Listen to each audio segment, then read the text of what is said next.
Thiruvananthapuram corporation പരിധിയിൽ സ്ഥാപിച്ച solar plant പദ്ധതിയിൽ അഴിമതിയെന്ന് എം വിൻസെന്റ് MLA. 514 സർക്കാർ കെട്ടിടങ്ങളിലാണ് സൌരോർജ്ജ പ്ലാന്റുകൾ സ്ഥാപിച്ചത്.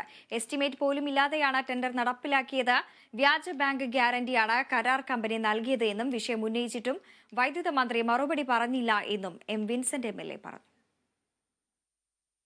101 കോടി രൂപയുടെ പദ്ധതി 31 കോടി രൂപയുടെ 31.33 കോടി രൂപയുടെ അഴിമതിയാണ് അന്ന് ഞാൻ ഉന്നയിച്ചിട്ടുള്ളത്. കേന്ദ്ര ഗവൺമെന്റ് പാരമ്പര്യേതര ഊർജ മന്ത്രാലയത്തിന്റെ ബെഞ്ച് മാർക്ക് തുകയേക്കാൾ 30%-ലധികം തുകയാണ് ഈ സ്മാർട്ട് സിറ്റി പദ്ധതിയുടെ ഭാഗമായി സോളാർ പവർ പ്ലാന്റുകൾ സ്ഥാപിക്കുന്നതിന് അനർട്ട് നൽകിയിട്ടുള്ളത്.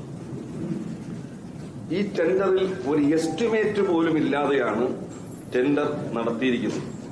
ചീഫ് ഫിനാൻസ് ഓഫീസർ കാണാതെയാണ് ഈ ടെൻഡർ പ്രോസസ് എല്ലാം നടത്തിയിട്ടുള്ളത്. ഈ കാര്യങ്ങളെല്ലാം ഒരു മാസം മുമ്പ് ഒരു പത്രസമ്മേളനത്തിലൂടെ ഞാൻ വ്യക്തമാക്കിയതിന് ശേഷവും സംസ്ഥാന വൈദ്യുതി മന്ത്രി ഇത് സംബന്ധിച്ച് ഒരു പ്രതികരണം പോലും നടത്താതെ